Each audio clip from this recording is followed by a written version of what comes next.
yada, yada, yada. Yep. Next thing I know, the girl never did the photo shoot. She never did no hair. She just got me for $75. And in it, I think she was talking about an outfit, or she was supposed to surprise the outfit. It was like an ALT outfit or some foolishness like that. We were like, what the hell does that even mean? What does that mean? First you a scammer and you can't spell. Right. That's crazy. Speaking of scammers and can't spell, yesterday I got hacked TF. In Facebook. Yesterday, y'all heard me on the Ask on the her how air. she did it, Tristan. Y'all heard me on the air talking about my friend. He had gotten hacked and he needed me to give him, he needed whatever. Yo, that hacker got me good yesterday. What are you talking about you got? And hacked my Facebook. And I told y'all. But this is something that she be talking about all the time, so I don't even know how she got got. So because they got me because I was on the radio and not paying good attention to what was going on. This is why y'all should not be on your phone doing foolishness, doing the show. Now I'm getting messages from all these people. I had to go through a whole process of like re-getting my control of my Facebook. So what happened? I had to upload a copy of my ID. Yeah. I had to change. Did you get it back? What happened? What was what did they say? How did they get you? He hit me up and he was like a guy that I know, Yeah. not know like my best friend, but a guy that I really know, and was just like, "Oh, Tony, I'm locked out of I got hacked by somebody, and they said that I need to send an email to 2 of my trusted friends. So, can you tell me like what the code is that they just sent you to your cell phone?" And I did. I got a text from Facebook. What do you want? I don't know. You always got your mic in all kinds of ways. I'm gonna move it again, so I'm gonna move it again. It's gonna get moved. It's not gonna stay down. Look. I got it. It's like but go ahead. So I was just like, oh, okay, so yeah, all right. What do you need? I'm on the radio. Da da da da. And he's like, I just need you to, just give me the code that they sent you. So I got a text message with a code. So I was just like, here's the code. Like, I'm on the radio. And then then he was just like, oh, okay. So now they're gonna send you something. Like, did you give this person the code? Mm-hmm. And they did. And I was like, yes, I did. Yes, I did give the person the code. Yes, I am. That was it. That was it. And the rest is history. I was hacked. Oh, your little lined up at 9. I know. Where'd you get that? Who did that for you? That look nice. Look like a fine young black man. You should go to the Dominicans. You got Dominican hair. You got Dominicano. You should get Is that you on your shirt? Hi, Leah. Leah is our. We're on air. Leah's our newest intern. Hey, we got interns. We are official. Zaire, don't feel no type of way. You can pull up a chair and have a seat and hang out with us and just kind of absorb. Anyhow, so yes, I had to go through a long process to get my Facebook control of my Facebook, upload a picture of my ID, change all my passwords, delete some of my pages, because the hacker went in and changed the names of some of my pages that I was associated with. I don't understand that. And apparently he was sending out messages to people that said something like, I won 5 PS3s, PS5s, and if you're interested in one, let me know. So mad people are now sending me messages talking about, oh, it's Gary. It's Gary. Mm-hmm.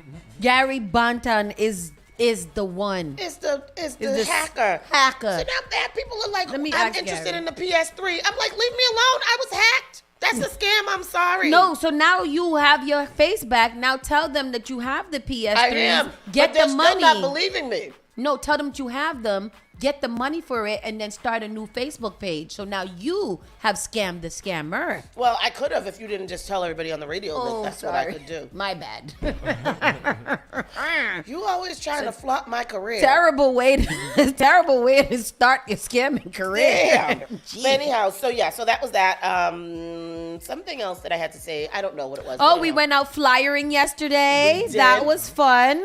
Big shout outs to JD and Soca Diva that stopped us from doing our hard-on work to have conversation in the square. Yes.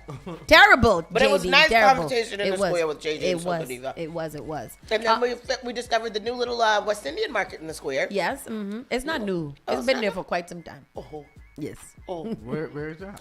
It's right next to the Chase Bank. Oh, okay. It's been there for a little while. That's where you get all of your Apple J, all of your tricks, all of your things. Trini ketchup? Yes. Yes. Pear Drax. Did they have Trini ketchup? No, Grace. You can Cider get Grace ketchup. Grace ketchup? Yeah, or Swiss. That's a good Trini ketchup. No. Oh, ew. That sounds like it tastes sweet. It does. Tastes like I don't want no sweet ass tomato. No. Sweet ass ketchup. I'm telling you, it'll change your life. I don't know. You can put it will on change your Pale life. Does it smell like?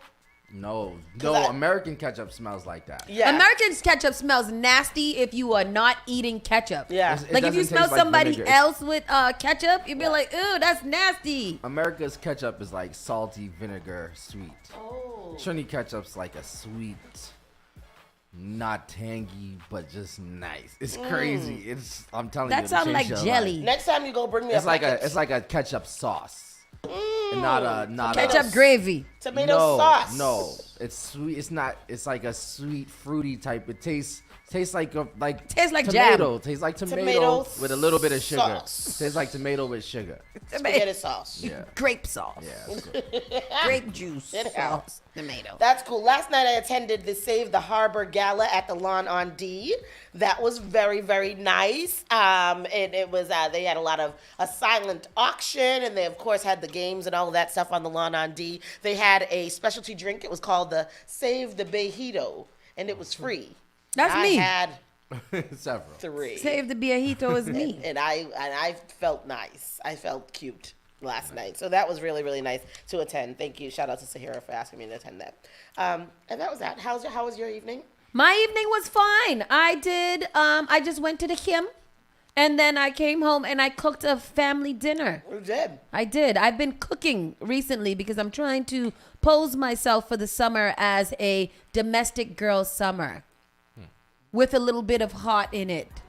Okay. Twerk in the kitchen. I'm not mad at it. Yes. Be home before 7. Ooh. Yeah. I'm gonna get me a lover. Good for you, girl. A fine the lover. summertime, you in the working summer. backwards. I know, but that's what you supposed see. Everybody else is working backwards. Summertime is when you're supposed to find your love. Why?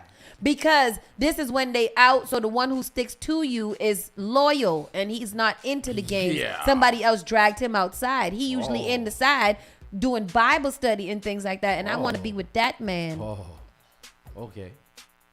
You broke that one down. I didn't hear what she said because I blocked out foolishness. You're rude. You're I don't know rude. what she said. Anyhow, Let's I know I'm about to have an old girl summer. Oh, Father. Rockstone Trace, how was your evening? It was good. Good. I was over here till 12 o'clock working. PM? Mm-hmm. No, AM. AM. I was in the studio till 12 last night. You got to pay rent.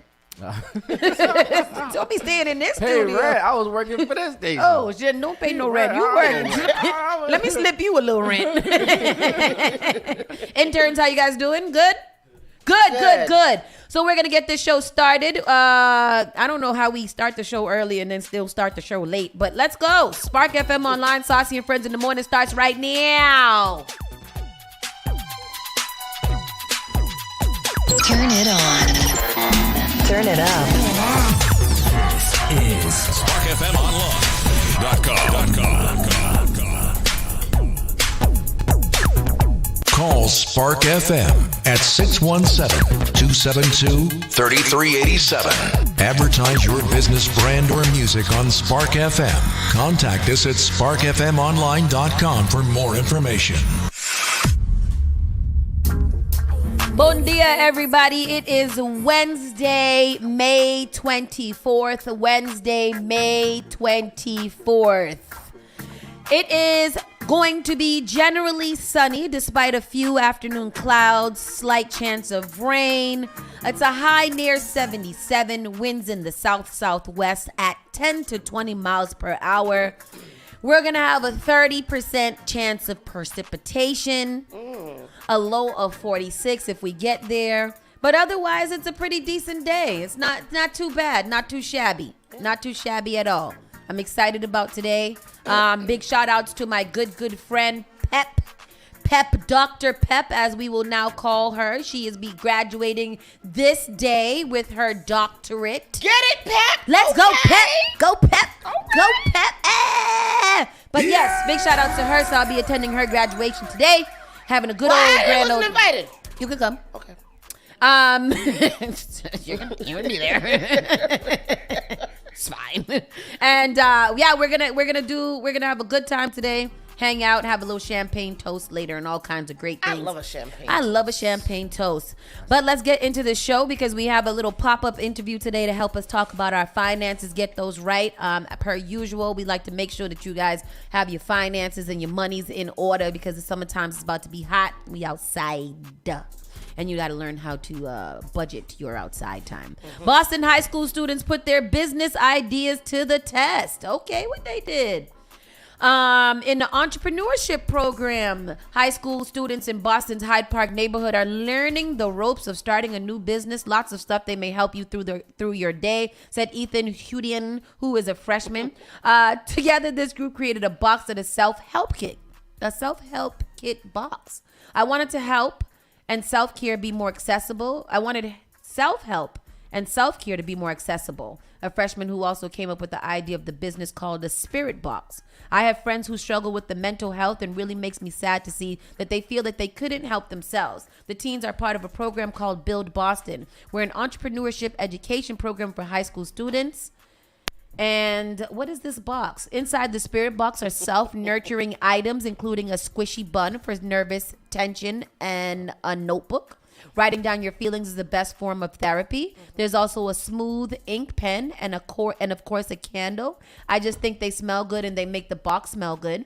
They all came about while the students were not in the classroom during the COVID epidemic and the time of remote learning. And that's when these ideas of self-help and nurturing were born. Let's go to the clip so we can find out exactly what is going on with the youth. Of these young creators.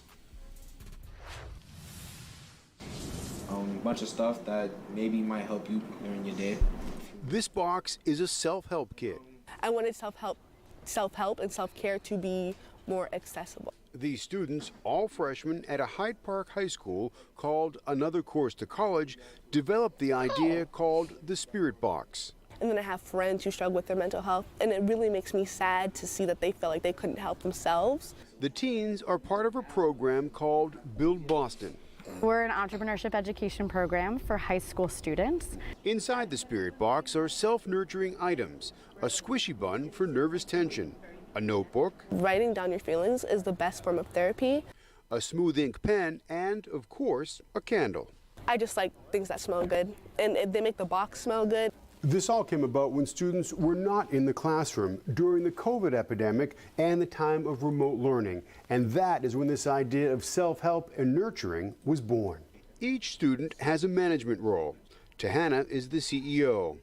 Jafet Rodriguez is the Chief Marketing Officer. I may handle the ads, things like that, getting our business out there. Ethan Juden is the Chief Operating Officer. We all work well together. We know each other. Okay, And titles. Ian Del Ramos is the Chief Financial Officer. On He CFO. says Build helped build him up. I think it helped me a lot trying to speak out and present. These four are in the finals of a citywide entrepreneur contest similar to something else that is happening. So we will fill that in there. But good for those children. I want a Spirit Box. Make me a Spirit Box. Okay. Or buy me one. Support the entrepreneurs and get me a Spirit Box. Go get me a Spirit Box. I need my spirit lifted. Good for them. Good for them. I love to see a nice young entrepreneur. It warms my little dry heart. This is crazy because they said the BFD, the Boston Fire Department, are confiscating propane tanks nightly on Mass and Cass. Tell me, what the hell do you think the Mass and Cass residents are doing with propane tanks? they using them to heat up. To heat up what? Themselves. There's an audio here for this, Tristan, because this is wild work that we're talking about. What are you guys doing with the propane tanks? They said they're coming back to Massive Decay. The city of Boston having barbecues. The city of Boston says the Boston Fire Department has been confiscating propane tanks and other fire hazards in the troubled Mass and Cass corridor on a nightly basis. According to the city, those items are being distributed by several organizations that have been ignoring repeated requests to stop. Why would you give them propane tanks, though? Who is giving them to them, or are they stealing them from Target? It was among the latest issues discussed at the May meeting of the South End New Market Roxbury Working Group on Addiction, Recovery, and Homelessness. The city's coordinated response team director in the city is considering enforcing a capacity limit on busy Atkinson Street ahead of the summer months. Here is the clip. About 200 people congregating in the area every day, and neighbors are worried that number could double over the next month or two if drastic action isn't taken. All of the video you're about to see in our report is new footage we filmed earlier tonight. Oh, wow. But it's a mess out there. There's nothing but human suffering out there. Yes. Go out there and I've look seen at him those many people times. and open your eyes. It's terrible. Weeks after the city of Boston returned to its zero-tolerance policy on encampments, neighbors and business owners say they're outraged to still see that nothing has changed. It's like, oh, we're doing a great job. We're making progress. You're not making progress. I think it's obvious that the conditions at Mass and Cass and the surrounding areas are inhumane and out of control for everyone involved. The voices sounding off at a monthly community meeting were untrusting of city promises that the human suffering on display is being properly addressed. We are thinking about instituting like a capacity limit on the street. A new idea of enforcing a capacity limit on Atkinson Street, the city believes may help crack down on those who have housing and congregate here anyway to sell and buy drugs and partake in other illegal activities. This is not Seattle. This is not San Francisco. The numbers that we're talking about in Boston offer us an opportunity to really try something fundamentally different. Community activists say they're frustrated by the increasing numbers after all the conversations they've had with public officials, and fed up with some of the organizations who come into the area with the notion that they're helping these people. What is the city's response to deal with some of these organizations that are showing up with propane tanks and tents and handing them out? Our Boston Fire Department is going through the encampment overnight, every night, removing as many fire hazards as they can. We engage with every single one of the organizations. There's a couple where the more we engage, the more they do it. And despite the public opinion that there's been no progress, Boston police say violent crime, is down in this area by 24% compared to this time last year. We're live at Boston South End. There's two different problems going on here. It's that the people that are actually down there are not seeing any changes that are significant. And then the city of Boston is really excited about crime being down 24% in an area that is stricken by violence, addiction, and all the other things. I am still failing to understand what giving them a propane tank will accomplish. Did they mention who? They did. They didn't say who. But like even as an organization, what am I thinking when I say, "Oh, we should give them a propane tank"? Are they blowing up freaking balloons? Are they having little fiestas? What is it? What would the propane tank do? The propane tank is for heating. That's what you use to spark the grills and stuff. Yeah, but I don't know why they thought that was a good idea. Do they have outdoor? If they have outdoor heaters, the propane tank is not going to help them heat it up. They would have to have a grill or something that can connect and heat up. Yeah, they have to have something that's connected to. Definitely. Yeah, so that's what I'm saying. Why are you bringing them propane tanks to what? Set up a barbecue? This is what I'm asking though. Who is it that's giving it to them? It's a real organization, or are they getting the access to them themselves? They said that the more that they engage with the organizations, the more the organizations keep doing it. Yeah, but I feel like, that was probably an exaggeration. I'm sure they didn't find more than 2 propane tanks out there. But what if they, one propane tank could level a city block. Yeah, but I'm sure nobody brought that. I'm sure somebody brought that there themselves. Yeah, that's how I feel. I don't understand. I don't understand why people would be like, let's take propane tanks to the people. But even them, unless they got a grill out there, why y'all stealing propane tanks from Target? I mean, that's more, that makes more sense than they're stealing them. Like, we're gonna get these. If they stealing them, they'll sell them. I'm about to light my crack pipe with the propane tank next to me. Let it keep going. Keep it as long. Everybody could get high at one time. All one time. Including the streets and everything else. Crazy. That's wild work out there. But hey, this is, I don't know. They're building the bridge. You guys got to be excited because they're at least building the bridge. Yep. It's going to take several years, but they are building said bridge. I am excited about that. I'm very, very happy about that. And I mean, unfortunately, the people who are on Mass and Cass now, I don't think are going to be able to take advantage of the bridge being built. But as we have seen, that their numbers increase immensely daily. So this must be some of y'all people, some of y'all West Indian people foolishness.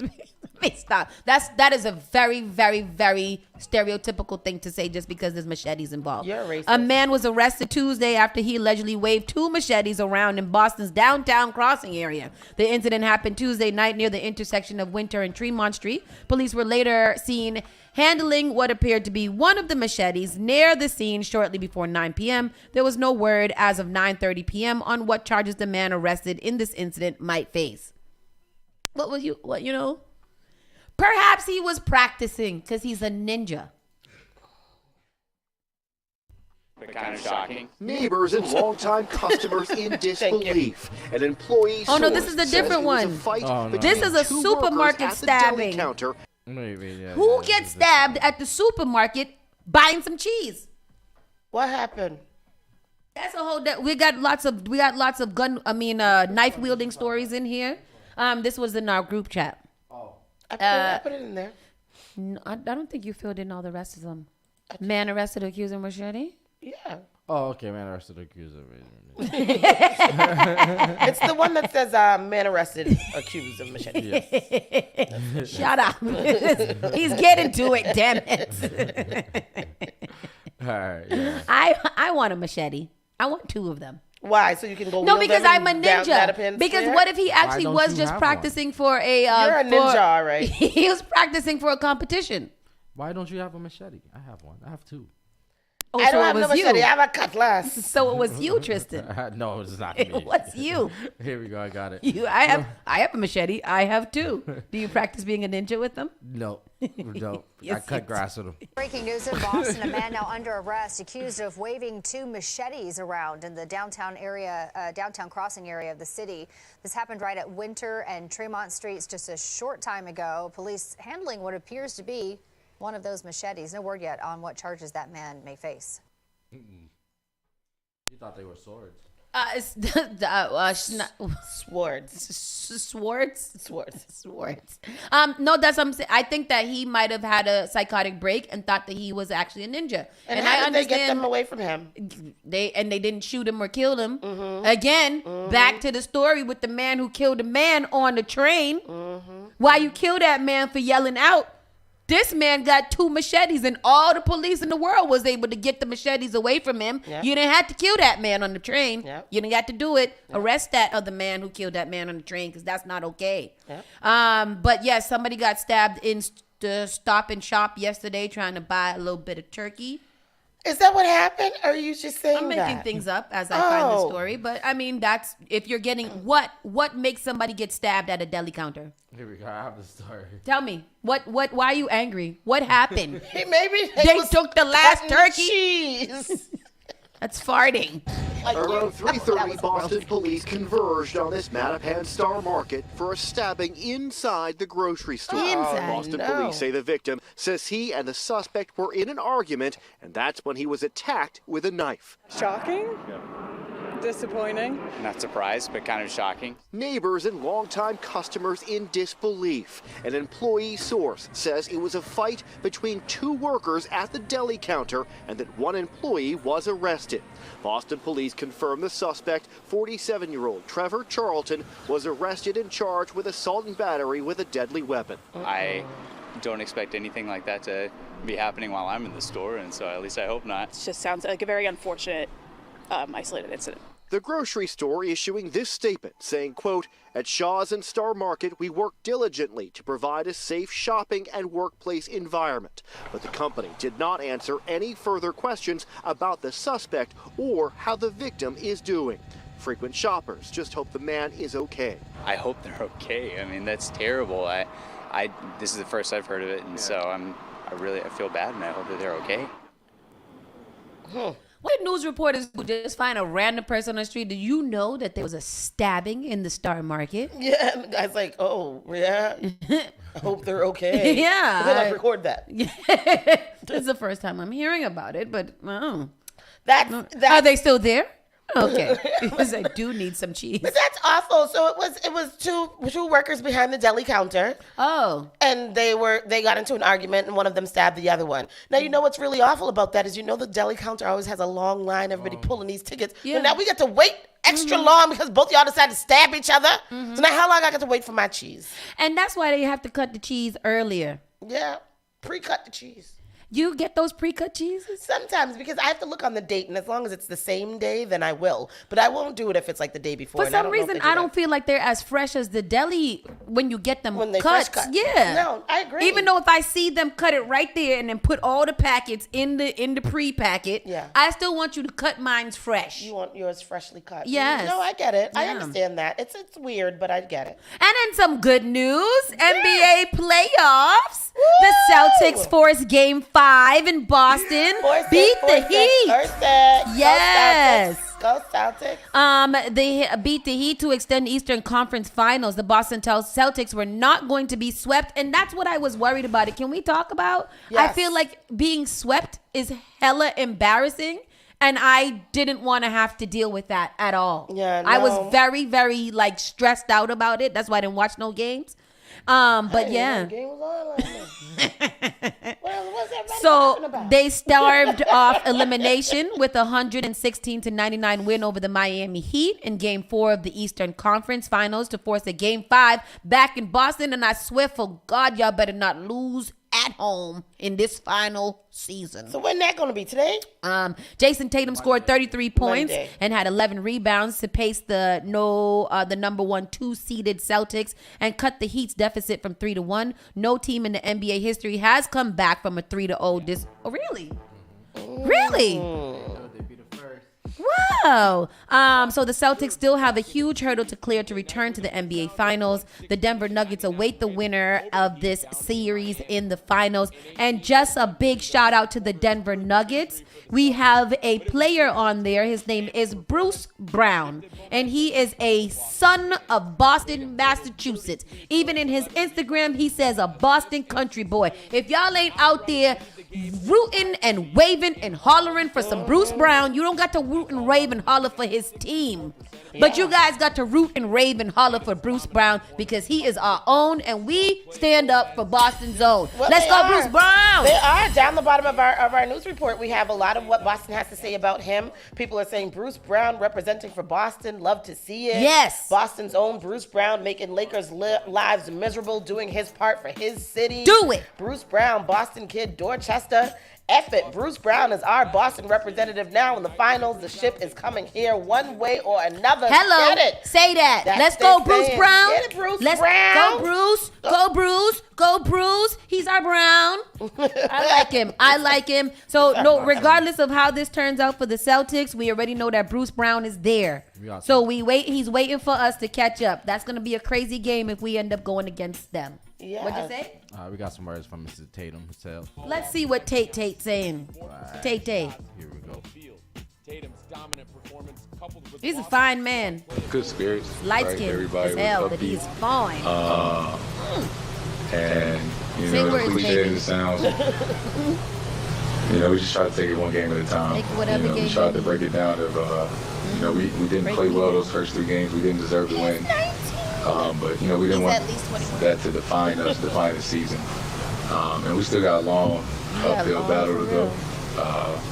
But tonight was a good start. It right? was. And, you know, just try to carry this momentum towards It could be a good Thursday. ending, too. I bet. Shoot. Oh, fine, big old self. Boy, I tell you, old superstar ass. Yes. But big shout outs to the Celtics. They are bringing it home and they are not going to win. Lose. Jesus, they are not going to lose. Sorry. They are not going to lose. We don't lose at home. We did before, but they have understand that we will not stand for it. Yeah, we wanted to get some excitement in these last 3 games. So This is what he doing. Now they standing up. Look at how Boston teams be doing. Schneider said the Red Sox came back 0-3 in 2003 playoffs against the Yankees. Yes. Then went on to win the World Series. Okay, that's what I'm talking about. Boston be acting like that. That was a legendary game. That's how we used to be doing in the football games too, right? Yeah. When we was playing with, back in it, except that one time when we won all of the games, every single one of the games, and lost the one game. The last one. We lost the last game that we needed to win. Bowl, but won everything crazy. Else. I had a shirt that said "Perfection" with the Patriots man in it. Oh wow! And then wore it to the thing, and then it lost. That's not perfect at all. Not at all. That is very unperfect. You can't be perfect and listen games. They are 10-11 at home. 10 wins, 11 losses at home. Oh wow. Oh, terrible. That's terrible too. Anyways, we're gonna go to a quick commercial break. I'm not sure if there's anything else in there that we would want to touch on. It looks kind of. So we're gonna go to a quick commercial break, and we'll be right back after these messages with our national and world news. Keep it locked right here. Spark FM Online, #1 for urban and Caribbean music. Turn it on. Turn it up. This is SparkFMOnline.com. JP Morgan Chase is making a global commitment to break down barriers to drive inclusive economic growth all over the world. We believe there is a pressing need to help more people move up the economic ladder. That is why we are investing in communities and people to create an economy that works for all, because no community should be left behind. Right here in Boston, we're focusing that work in Dorchester, Roxbury, and Mattapan, among other neighborhoods, on improving financial health. These efforts aim to address the key drivers of the racial wealth divide head on. We're here to empower individuals, families, and small businesses by connecting them to the tools that build generational wealth and a long-lasting legacy. Chase is investing in Boston. Chase is investing in you. Visit us at the Mattapan branch at 1617 Blue Hill Avenue, where the team is waiting to help. If you're a lover of reggae, dancehall, and rubber dub, Saturday, May 27th is a night for you. Spark FM and Lifted Smoking Goods presents Night Call Flex. We're taking back the basement of the Middle East Club downstairs. 480 Mass Avenue, Cambridge, Mass. Soundtrack provided by DJ Slick Vic, Mad Sound International. DJ Lady Lee, Clarity House. What we say, that night is all about mesh marina, fishnet, pum pum shorts. Ladies, come out and flex. Tickets are only $25. Go to eventbrite.com. Doors open at 9 p.m. until 1. I'm telling you, Saturday, May 27th, get ready. It's a night called Flex. Brought to you by Spark FM and Lifted Smoking Goods. Stop banging on the damn furnace. You hear me now? This is the last time. Attention, gentlemen. Are you looking for a suit that will make you look sharp and feel confident? Look no further than Allen's Formal Wear, a Boston legacy business. Our expert staff will help you find the perfect suit for any occasion. With a wide selection of colors, styles, and sizes, we have something for everyone. And the best part, our affordable prices won't break the bank. So why settle for a mediocre suit when you can stand out in Allen's Formal Wear? Visit us today at 594 Blue Hill Ave, Dorchester, or allensformalwear.com to book an appointment. Visit us today at 594 Blue Hill Ave, Dorchester, or Allens, ALLANS, formalwear.com to book an appointment. Allens Formal Wear, we are dressing you for success. Saturday, June 24th, It's Casino Production presents the 3rd annual We Outside Underwater, the Luau edition. Music is going to be provided by Clarity House Crew, DJ Matic, Ghetto Hype, Song International. We're going to be traveling on the MV Freedom, 60 Rose Wharf, Boston. Boarding time for that night is going to be 4 p.m. Departure time, 4:30. Ladies and gentlemen, I'm telling you now that it's a 21-plus event. For a ticket, check out Flames Restaurant and eventbrite.com. That is Saturday, June 24th. We Outside Underwater, the Luau edition. Brought to you by Sino Productions. The all-new Spark FM. Spark FM. Come on. Sicker than your average. Spark FM. Yo, sugar man be ballin'. These chicks pigeon toed. Some of them be crawling. Spark FM. Oh gosh, it's me again. New England's #1 urban Caribbean music. Radio. Spark FM.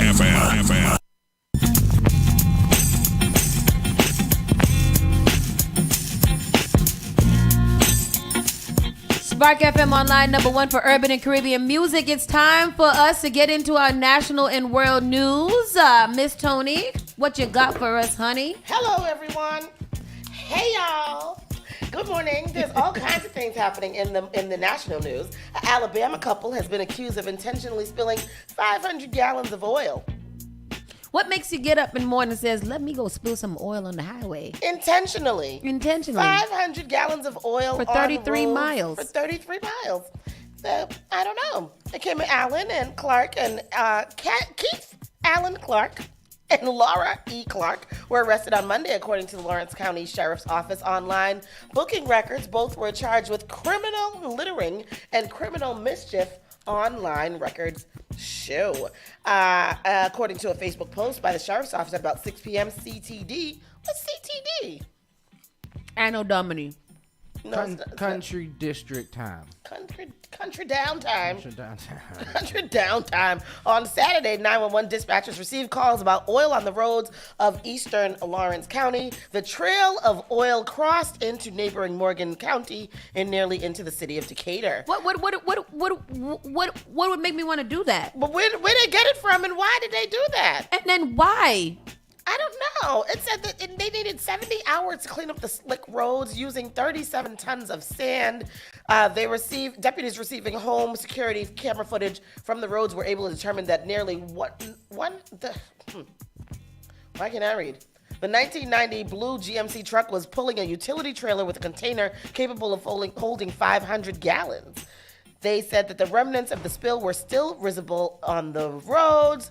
Covington added that authorities believe the oil was purposely spilled. It was unclear what the motive for the spilling of the oil might have been. Their bail is only $3,500 each. No, they should be arrested for 33 days. 33. The amount of miles that they spilled on the highway, that's what they should be. They need to be, how many gallons of oil did they spill? 500 gallons. They need to spend 500 days in jail. Yes. Look. What? That's the trailer. This is the whole truck with the good. So they actually filled it up with oil to go. And what kind? Where did you get the oil? What is that? What is it? Old grease from the restaurant or something? That would make sense. But like, where did you get this oil to be able to spill? And is oil cheap? Oh look, they got the little Confederate flag. Oil is like they got almost. They did it. Oh yeah, they definitely did it. They are guilty as charged. What was they doing? Being That's so crazy, weird. because them people don't got nothing else to do but to cause misery and havoc upon the land for everybody. They else. Look like misery and havoc. They do. Like that should be their names, misery and havoc. And that's probably is their names. Oh gosh, terrible two people. This is awful. Lock them up, put them away. And this is when you guys got to start paying attention to that type of people that do foolishness, like what is it? Unthought like foolishness. I think insipid. Those kind of people are gonna go on to do more things. Yeah. And we're gonna be like, oh, we didn't know. Well, remember that one time they spilled 500 gallons of oil on the highway? Yep. Y'all didn't think that y'all should have done something about them then now? $3,500 bill each. Terrible. It's crazy. Terrible. Target pulled some LGBTQ plus merchandise from stores ahead of June Pride Month after threats to workers.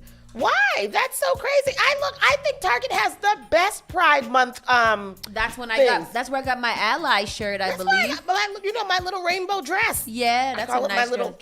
But I love that little dress. I gotta go through the bag, see what that dress is. Target is removing certain items from its stores and making other changes to its LGBTQ plus merchandise nationwide ahead of Pride Month after an intense backlash from some customers, including violent confrontations with its workers. Since introducing this year's collection, we've experienced threats impacting our team members' sense of safety and well-being while at work, Target said in a statement.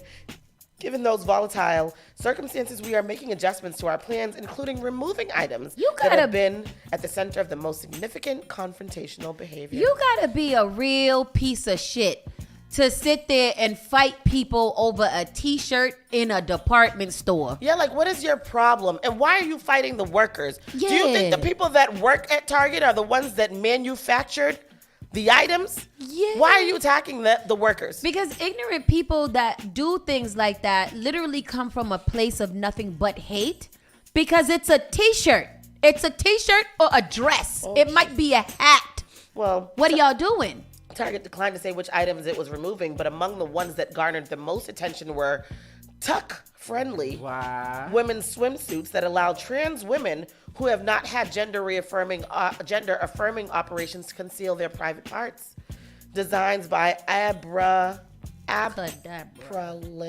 a London-based company that designs and sells occult and satanic-themed LGBTQ+ clothing and accessories. Okay, my bad.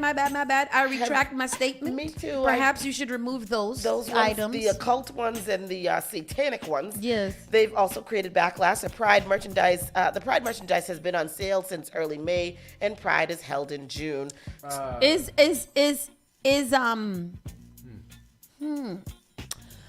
You know, why would Target have sell merchandise from somebody who designs occult and satanic themed things? I mean, granted, Boston had one of the biggest Satan Satan cons in the whole entire world. I see why they would be accepting of satanic and devilistic Target manufacturers. Target. I don't know. What, like, tell me, I'm gonna go do some research right now, because what is a perfect tuck bathing suit? I guess it gives more room down in the bottom, so if you're a transgender woman and you haven't had, you could tuck it in. So you can tuck it. All right. But I mean, people who tuck don't need anything that's special. Because they already tuck, yeah. Tuck, they don't know. I don't know. Does that mean we can get arrested? Hush, Dilbert Kelly. Target and other retailers, including Walmart and H&M, have been expanding their LGBTQ+ displays to celebrate Pride Month for roughly a decade. This year, transgender issues, including gender-affirming healthcare and participation in sports, have been a divisive topic in the state legislature, and the backlash has been turned hostile. Jesus. Oh wow! But if you look at, I'm looking up perfect tuck bathing suits, and it's very, I don't know. They're all tucking their tummies. Nobody's tucking anything else. It's not perfect tuck. It's not perfect tuck. It is tuck friendly. Tuck friendly. Yes. I don't know. JP Morgan and Chase, we heard about JP Morgan and Chase and something going on in the Virgin Islands. So JP Morgan and Chase defends lawsuit by blaming the U.S. Virgin Islands for Jeffrey Epstein's sex crimes. Wow. JP Morgan and Chase defended itself on Tuesday against a lawsuit by the U.S. Virgin Islands, accusing it of empowering Jeffrey Epstein to abuse teenage girls by arguing in court papers that it was the islands, not the bank, that enabled the finance share to commit his crimes. Lawyers for the bank said that in Manhattan federal court, filing that the government of the Virgin Islands was complicit, letting high-ranking officials be bought off by Epstein and actively working with him while reaping the benefits of his wealth. He gave them money, advice, influence, and favors. In exchange, they shielded and even rewarded him, providing lucrative tax breaks worth millions of dollars, they wrote. Most troubling, they said, was that the officials from the islands protected Epstein, fostering the perfect conditions of Epstein's criminal conduct to continue undetected. The lawyers added, for 2 decades and for long after JPMC exited Epstein as a client, the entity that most directly failed to protect public safety and most actively facilitated and benefited from Epstein's continued criminal activity was the plaintiff in the case, the USVI government itself. What does that even say? I don't know. My mouth hurts from reading that. I know. I'm sorry I didn't take that one out because I don't understand. So JP Morgan Chase is blaming. They said we're not to blame for Jeffrey Epstein being a pervert. The U.S. Virgin Islands is to blame. Because what they did, they turned him into a pervert? They let him be a pervert, and they benefited from him being a pervert. Oh. The whole U.S. Virgin Islands, they said. The whole one? The whole one. Oh, wow. All of them. All of them. Yeah. St. John, Kitts, Croix, Thomas, all of them. They. I don't think Kitts is in there, but St. Croix, St. John, and St. Thomas, St. Martin, them, and all of this. Every saint, St. Vincent, all of the saints, all of them. Wow. That's what J.P. Morgan Chase said. It wasn't me. It wasn't me. It wasn't me. Mm-mm. And then a note from Javi. Not all. Now, all this is. No, although this is a concern that so many Americans perceive him this way, this is in no way a true indication of his mental acuity. For better or worse, it is simply a poll of opinions. More than 6 in 10 say Biden's mental fitness to be president is a concern. Thank you for the forewarning, Javi. Thank you. Thank you for that forewarning. So we were talking, remember last couple weeks ago, people listening, when we had an intense conversation regarding Biden's ability to preside over America. Uh-huh. And we were very convinced by Javi and Beverly that Biden can do all things. Yes. But I do want us to understand that two things can be right. People can be concerned about his mental health and his age, and he can also not be concerned about he can also preside over the America. People can be concerned, but he can still be okay. Yeah, it's still just fine. A poll. Yeah. It's not he hasn't been tested or anything like that. He hasn't tested his cognition. Thank you, love.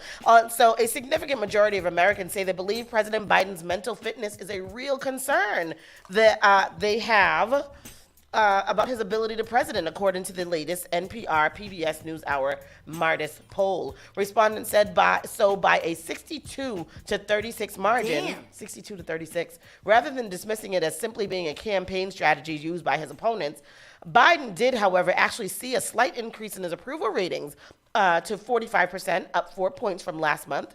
That indicates there will likely be a significant number of people who believe there are serious concerns about Biden's mental fitness, but will vote for him anyway. When it comes to former President Trump, who is also running, 51% also said his mental fitness is a real concern. It should be more than that. It should be a lot more than that. 43% said it was not.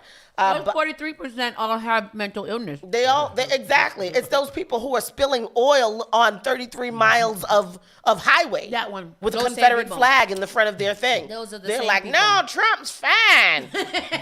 He's fine. He can do everything. White pear. Biden at 80 is the oldest president in U.S. history. He's been the subject of relentless accusations from the right about his acuity, but his age has also been a worry of Democrats concerned about whether Biden gives them the best chance to win in 2024, especially if it's Trump as the GOP nominee. As the GOP nominee again. Who else is running from our side? Is it only Biden? It's only Biden for right now. So we have those 3 bastards that are running from the Republicans and just only Biden. We need some more people. Listen, I'm really scared. Please help us. Because I really think that DeSantis might have a chance. No, DeSantis he's way too radical. I don't think that anybody wanted this type of radicalism. So I think, yes, he's radical to us, but to them, he's doing exactly all those things that he's doing in Florida. He's setting the precedent for those people that the red states. He's setting up, Yeah, but I think there's more of us than it is of them, and he's doing too much. I think so. He's doing too much. Like he is. Speaking of DeSantis, it's in here. He is going to launch his presidential bid with Elon Musk. The fact that Elon Musk is putting himself in this with Ron DeSantis of all the other ones that are running shows a lot. I'm about to end let me get off of this Twitter. What you say? I'm telling y'all. What you say, Elon? What? Elon Musk. So here's the story right here. So Florida Governor Ron DeSantis will announce he is running for president during a discussion with the Twitter CEO Elon Musk. 3 sources familiar with the plans told NBC News. Musk and DeSantis will host an event on Twitter Spaces, the site's platform for audio chats, on Wednesday at 6 p.m.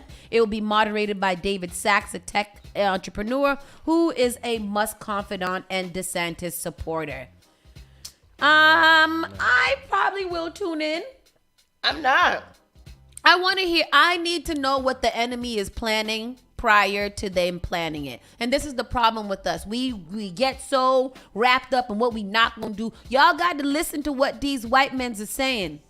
You got to listen to them so you can know how to that. You got to get your grenades ready. You got to get your ARs, all the things. Go get your gun license. Well, you said your friend got us. No, you got to defend yourself. He can't defend all of us. You got to be able to defend yourself. Me. You know, I don't have no will to fight. I'm just be like, just shoot me in the back as I run away. I'm tired. I can't fight. I got this story. I'm not even gonna run no zigzag. I'm just gonna run a straight line. Make it easy for you and me. No. Bro, what's your problem? What's your actual problem? I'm tired. Shoot me in my back. All right. Oh, shoot. I'm waiting for the story to come up. Man. Sorry. So, yes, he will be launching that. That will be today at 6 p.m. They'll be talking about he is running for president. And there's another story that ties in there, too. He is also confiscated. He has said that Amanda Gorman, you know, the little girl who did the poetry at the inauguration for Biden. Good morning. This is that they can't read her book anymore either. Because they can't read her poem. They can't read a poem. Why? Because it's a black person wrote a poem. Yeah, there's not going to be that visual like black people. Sort of makes that announcement that he's running for president. The name of her poem is The Hill We Climb. And they said that Amanda Gorman slammed officials at a school in Miami-Dade County, Florida on Tuesday for banning elementary students from reading The Hill We Climb, the poem she famously recited at President Joe Biden's 2020 presidential inauguration.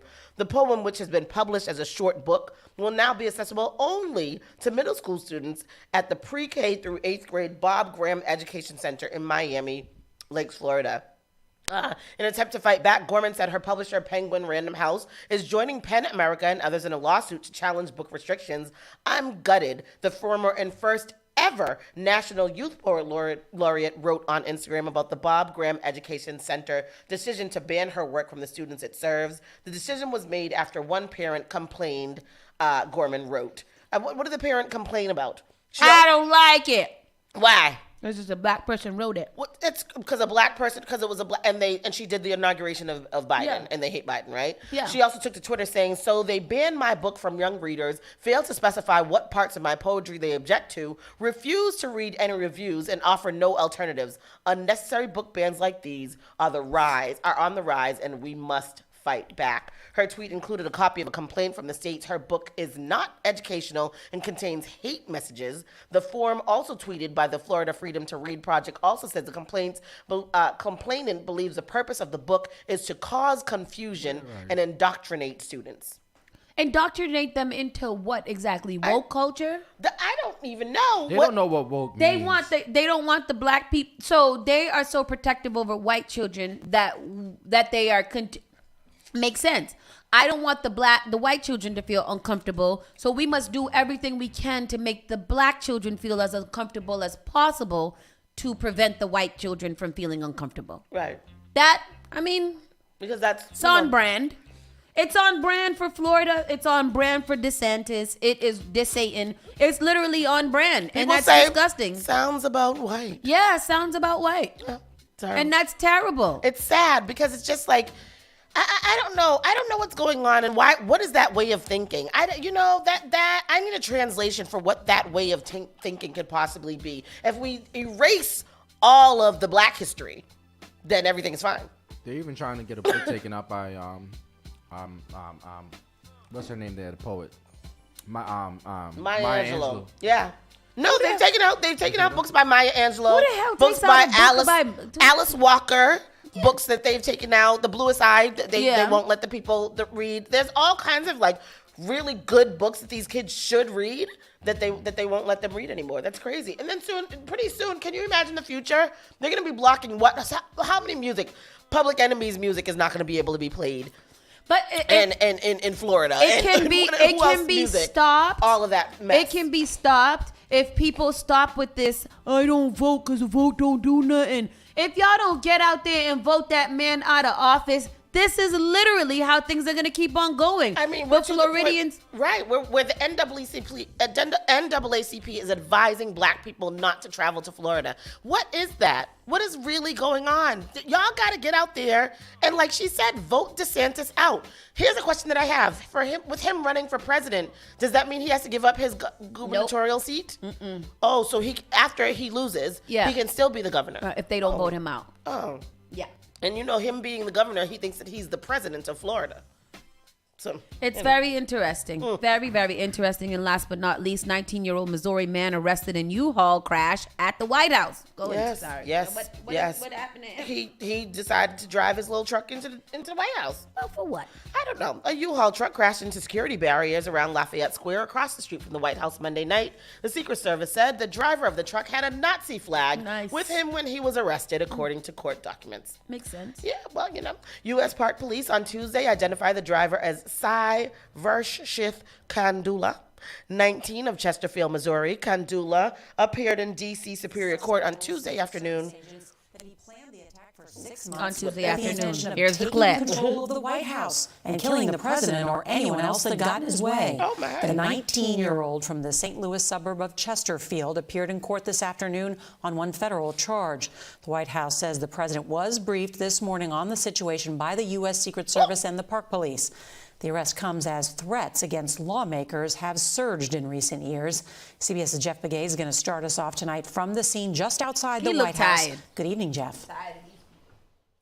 Or there is an unexpected sight for tourists near the White House tonight, and that is last night's crime scene. That U-Haul truck hit that barricade with such force that several pedestrians had to jump out of the way.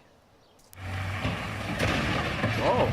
Investigators believe the suspect intentionally crashed the 26-foot rental truck into the barricade at Lafayette Park shortly before 10 p.m., about 100 yards from the White House fence. Behind the wheel, authorities say was 19-year-old Cy Vershith Kandula. Court documents reveal that he told Secret Service agents that he flew one way into Washington, D.C. from St. Louis Monday night, rented the truck at Dulles International Airport, and drove directly to the White House. Kandula stated that his goal was to get to the White House, seize power, and be put in charge of the nation, and would kill the president if that's what I have to do. The suspect was carrying this Nazi flag, and when asked, expressed admiration for Hitler. A.T. Smith is a former deputy director of the United States Secret Service. He's a very interesting news voice. Sorry. What is that? What's he okay? Aww. I thought it was just how he was starting off the thing, but my man that's how he speaks. But they should have, you know what, this is not fair. They shouldn't put him in to do that. Yes. Let him work the teleprompter or something. Y'all can't put him as not the voice. Not the teleprompter. Y'all can't make him be the voice. Oh, man. Come on now. That's the hardest I've ever heard Tristan laugh in my good life. He had to take his headphones off and lean back. Poor thing. OMG, that's so bad. I thought something was wrong. What? And then he was driving the car back down. Oh, poor thing. Riddler. Like that. Oh, poor guy. I like him. I'm going to write him an email. Me too, but why'd this guy do this? Because he don't even look like a German. Y'all are wild today. He don't look like a German. No, I mean, no.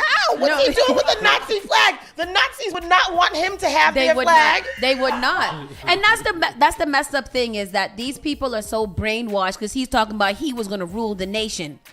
What nation exactly? Because you seem confused as to what nation would allow you to rule it because it ain't America. It sure ain't America. They not going to let you, of all the people. My man said straight off the jumbo jet. Wow. Straight from the airport, straight to a wreck. Wow. Okay? He drove that with such force. Several pedestrians get out of the way. Come on. What was you doing? That is crazy. Everybody wants 15 minutes of fame these days. It's crazy. It's wild. It's crazy. But anyhow, that was it. That's the national news. I can't do anymore. Can't do anymore. I'm done. We're going to take a break. We're going to come back. We've got a special guest here.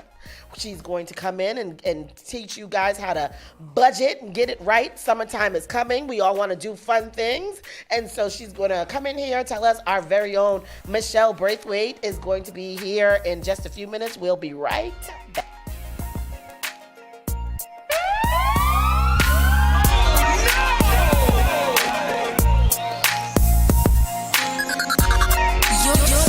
Saucy and Friends in the morning with Miss Hot Sauce, Miss Tony, and Rockstone Triz. Turn it on. Turn it up. This is SparkFMOnline.com. Advertise your business, brand, or music on Spark FM. Contact us at SparkFMOnline.com for more information. If you're a lover of reggae, dancehall, and rubber dub, Saturday, May 27th is a night for you. Spark FM and Lifted Smoking Goods presents Night Call Flex. We're taking back the basement of the Middle East Club downstairs. 480 Mass Avenue, Cambridge, Mass. Soundtrack provided by DJ Slick Vic, Mad Sound International. DJ Lady Lee, Clarity House. What we said, that night is all about mesh marina, fishnet, pum pum shorts. Ladies, come out and flex. Tickets are only $25. Go to eventbrite.com. Doors open at 9 p.m. until 1. I'm telling you, Saturday, May 27th, get ready. It's a night called Flex. Brought to you by Spark FM and Lifted Smoking Goods. And stop banging on the damn furnace. You hear me now? This is the last time. Saturday, June 24th, It's Casino Production presents the 3rd annual We Outside Underwater, the Luau edition. Music is going to be provided by Clarity House Crew, DJ Matic, Ghetto Hype, Song International. We're going to be traveling on the MV Freedom, 60 Rose Wharf, Boston. Boarding time for that night is going to be 4 p.m. Departure time, 4:30. Ladies and gentlemen, I'm telling you now that it's a 21 plus event. For ticket, check out Flames Restaurant and eventbrite.com. That is Saturday, June 24th. We Outside Underwater, the Luau edition. Brought to you by Sino Productions. Finally Home is a must-read, step-by-step guide that will equip any first-time homebuyer with the knowledge they need to confidently make informed decisions. This book provides answers in simple and clear terms to most, if not all, of the questions you may have about credit, home ownership, and generational wealth. Finally Home equips the reader with the confidence to be engaged with the home buying process without feeling vulnerable or exploited. Tailor-Made Real Estate Easy is not just a catchy hashtag. It is real estate agent and radio personality Taylor Andre's goal.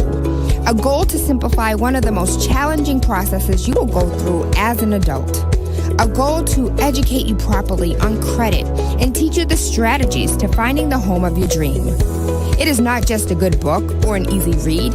It is the secret to a seamless home buying experience.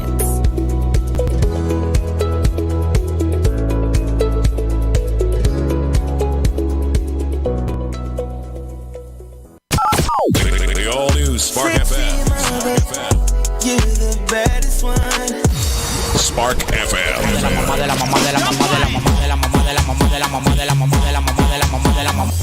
You are now listening to Spark FM.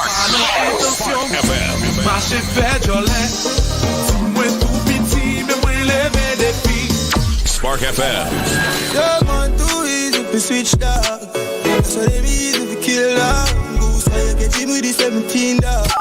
Spark FM. Oh, yes, you kindly.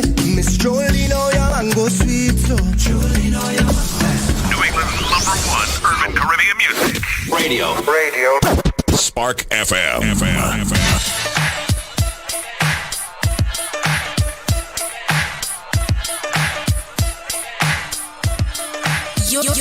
to Saucy and Friends in the morning with Miss Hot Sauce, Miss Tony, and Rockstone Triss. Come on. Yeah. Yes, I do. Yes, I do. And show me the butter. Who was this? Because I hated his voice. Mark what? Mark Morris. Mark Morris. And show me how you do. I didn't like this song. You're lying to me. You're lying. Who didn't like this song? I know why. Like, why? How could you not like this song? Yes, I try. Yes, I try. I thought it was annoying. I try. Nobody listened to it like that. This is a classic. They just listened to it. Really? Yeah. They didn't dance to it? What? Yes. Oh, because it was Return of the Mac and everybody felt that there was a Mac. Yeah. Okay. I feel like a Mac this summer. This and Johnny Kemp's Just Got Paid. Those are the songs you'd be like, Friday nights. That remind me of what we used to go to. Paparazzi. Tristan, I gotta post this. I think we got a picture like this right now. Tony. Oh, I know. I just got it. Who's this cute little Mexican black boy? And we were just calling you one of that today. I know. Oh, you called him Dominican. He's graduated to Dominican. Right. Who's that? You, Danielle? That is me. Oh. Beautiful like little CK. girl. Good morning, everybody. Today we have got to get serious. We got to get serious. Because we have Michelle in the building. And if you guys remember Michelle, she always gets us in check pretty hard about our living situations and our finances. So she's here again to check y'all in the summertime to let y'all know that y'all can't be out here doing foolishness with your money. Yeah. Okay. Hi, Michelle. Hey. How you doing? Welcome back. I am good, thank you. I'm glad to be here. Good morning, everybody. We are glad to have you here. Listening. First of all, I got to say something really quick. What's this about running and getting shot in the back? Girl, I'm tired. What, I mean, do you want you just to be dragged from a bumper? Yes. Like, I don't. Whatever gets it over with the quickest. I ain't got no will. That's what's happening now? Well, that's what we were talking about the zombie apocalypse one time, right? And they were like, people are out there fighting the zombies. I don't want to fight the zombies. Bite me. Let me be one of the zombies. Oh my gosh. Bite me first. I want to be in the majority. You know what I mean? What we out there fighting for? I hope no one's out there like that when it comes to their finances, because I know that can be kind of stressful too. Great segue. Yes. Great segue. I love it. I love it. That's really important you say that, because I do feel like a lot of, I mean, I've said that many times before, like with student loans, and I was giving my friend some great advice the other day.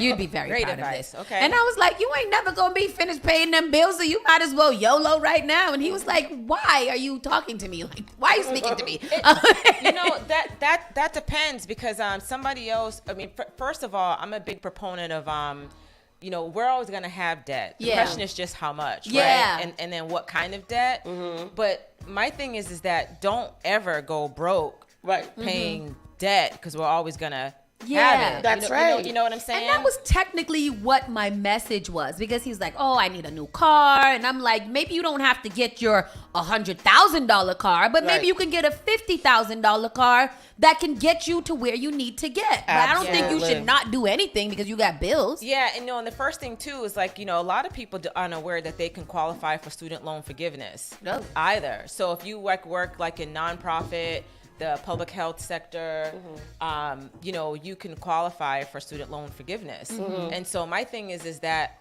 let the government pay for it, right?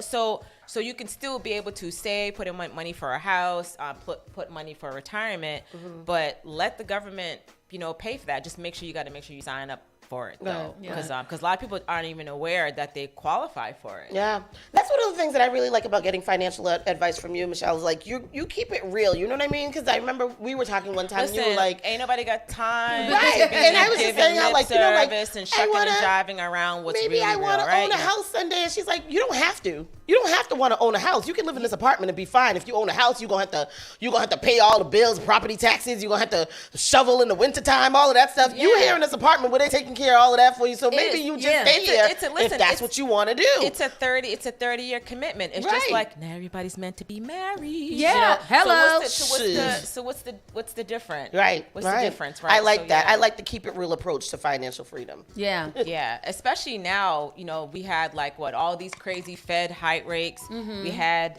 these inflation in general, right? And banks. Yeah. Listen. You already know I'm a big proponent from back in the day. I always talked about you got to be very careful about where you put your money. About banks. And I'm not saying that banks are bad. Yeah. I'm just saying that banks are not the best vehicles if you want to build long-term wealth. They're just good to park money, to save, maybe emergency fund, to buy a house depending on your time frame, that type of thing. But you imagine that you work really hard, you put your money in this institution that gives us a hard time about some stuff. And now it's gone. Let you have a balance where you had some overdraft fees that you didn't pay for. It's like $35 an overdraft fee all the damn time. And then they charge you all of that, and then they go out of business. Right. That's crazy. Wow. I mean, I keep telling people, pay attention to that. Just because they're a big institution doesn't mean, listen, you don't have to feel bad about not knowing how to manage your money. Obvi that there's institutions out here that don't know how to manage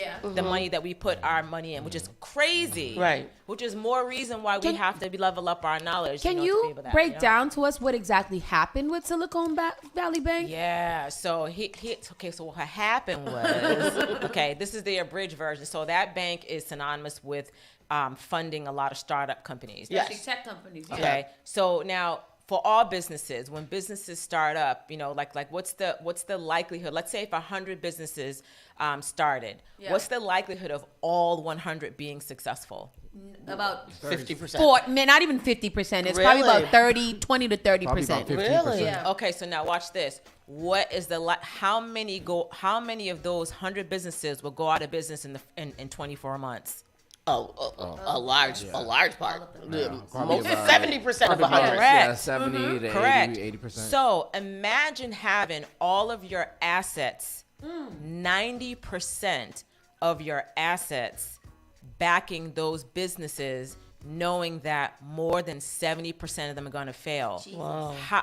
I mean, now I know no risk, no reward. Exactly. That's what they say. Everybody says you got to take a risk and whatever. I know no risk, no reward, but ain't nobody telling you to take some foolish risk. I mean, the numbers are the numbers, right? Yeah. You got to take a calculated risk, and so that's what happened. They had a large amount of money that was backing these small businesses, and then they had, bonds. They issued bonds to be able to kind of back all of that. Now, bonds are debt obligations. So what they do is that they say, okay, well, if you loan us money, we'll give you back interest. But what happened to the interest rates last year? Right. They dropped really badly. So the interest rates were fluctuating. Yeah. Okay. They were fluctuating. So imagine if you have like a 10-year bond and you're locked in, and then the feds are changing the rates. They believe they changed the rate 6 times last year. Oh. So now if everybody wants their money, and they're losing money because they maybe issued you at a 2% and inflation's going crazy. Now they want their money, but now they can't use that money to fund your business and your business. That's a problem. Yeah. That's a problem. So that's what ended up happening. So a lot of people were listen, if you think that if you put $250,000 in the bank, and if you think that you can say, yeah, listen, I want a cashier's check, and they're going to give it to you within 15 minutes, that's not going to happen. Come back in 48 hours. Let me find that money real quick. Yeah, that money, that soon as that money hits that money's not sitting in a pretty little, little vault, with a nice little bow on it with your name and sparkles. No, that money, as soon as before you even leave the bank, it's being loaned out to other people. So that's the problem. I think a lot of people don't even know that that's how banks work. Oh, yeah. Is that the money that you put in is the money that they get to use. And that's what's so effed up, because we don't get a chance to get loans and all of these different types of stuff when you, especially with systematic racism, everything like that. Correct. So we putting in our money to the banks because we feel like that's what we're supposed to do. And at the end of the day, they're not going to give us none of that loaned money that they got. Yeah, again, so that's why if we level up our financial knowledge, increase our financial intelligence, then we can have our own banking system, right? We can loan out money. Yes. So we can, I mean, not to somebody who ain't going to pay it back, obviously, right? Because that's without saying, right? So that's what happens. They take our money and they loan it out on credit cards, student loans, business loans, and those type of things. And there's nothing wrong with, you understand that you can pull up the financials on the bank. Yeah. But people don't do that. Right. So they'll pull up our credit. They want to look at our pay stubs. They want to verify our employment. They want to take a look at our debt to income ratios and things like that. And we don't do our due diligence and see what they look like. True. Y'all. I never even thought that was an option. You have to. Yes, you can. That's true. You can if they're interviewing, scrutinizing if they want to do business with you, fam, I'm gonna see if I want to do business with you too. Yeah. So I'm gonna pull you up. So if you're balanced, but the problem is if you don't know how to read a balance I was about to say, but how I'm supposed to look at it? What I'm supposed to say? What it look like? You know, but I mean, so what is it? Assets over liabilities, right? So I mean, does everybody know what assets are? What are assets? Anybody want to Those chime are in? the things that are not sucking money out of your income. They're helping you to keep monies. People that you need in your life. Yeah, real estate. No, yeah, don't get it twisted. Stock bonds. So social equity is an asset, but that's another thing. So, but yeah, it's all things that are worth value, that are valuable, that you can either trade for some type of currency or get some type of cash flow. Liabilities just take money out of your pocket. It's all the crap that you owe. So what's better? To have assets or liabilities? Assets. Right. Okay. Absolutely. So if you pull up the company's K1 and you see their assets are at 200,000 and liabilities at 2.5 million. Oh, that's not a good place to put my money. Right. And so then so we remember did anyone remember how to calculate net worth? It's your rule 22. No, that's 72. Girl, bye. No, you're supposed to subtract your assets from your liabilities to get your net worth. Yeah. Okay. Yeah. So the perfect. gross over the whatchamost. All right, so here's what that is in plain English, okay? So all that is that if you have $100,000, let's say in cash, which is your asset, and you have 200,000 in liabilities, are you in the positive or are you in the black? I'm in the negative or the right red? now. Yeah, right. But if you had 100,000 in cash and only 50,000. Then my net worth is 50,000. Then your net worth is 50,000. So when you hear about Bill Gates or Warren Buffett or or Jeff Bezos, that their net worth is like $40 billion. You know how many assets that you? Oh, it makes me assets sad. Not sad. That means it's probably like trillions of dollars, and once you pay off the millions of dollars, what's left is billions of dollars. That's crazy. That sounds we're talking T's and B's, people. Yeah. And like M's don't even matter no more these days. It's so crazy. They don't. Even retiring with the $1 million, you can still struggle. Oh, absolutely. You can still struggle because the rule of thumb that they say is that like you have to if you pull off, let's say 5% from your assets so you don't run out of money. So let's say that you have like $1 million. Yeah. Now, if you give $1 million to someone that doesn't know how to manage money, how long the money's gonna last? Not very long. Not long at all. Yeah, like it could be 2 days. That's what I say. 24 you hours. buy a 3-family house, done, right? you know what I'm saying? Depending on what you get, right? Seriously. So the rule of thumb in the financial world, so you don't go broke. I mean, listen, if you're talking about running, getting shot in the back, listen, if you're that's gonna be on my brain all day, just so you know, right? So, but if you retire, and you run out of money, you're gonna be praying for death, right? Yeah. You're gonna be like, listen, can I get Kevorkian on the line? Because somebody can just help me get rid of this misery, right? So what happens is, if you have $1 million, they're saying that you cannot be withdrawing more than 5%, or you're gonna go broke. So you got $1 million, 5% of $1 million is 50,000. Okay. So you can pull 50,000 a year, but watch this though. Who's living on 50,000? Not a damn body. Comfortably. They're saying in Massachusetts alone, you need to be making at least 120? No. 130,000 in order to. That I don't know where y'all read that. It's 250. 250. Oh, I thought it was 130,000 to own a home. To live. To be able to. Okay, so no. Let's break down lifestyle.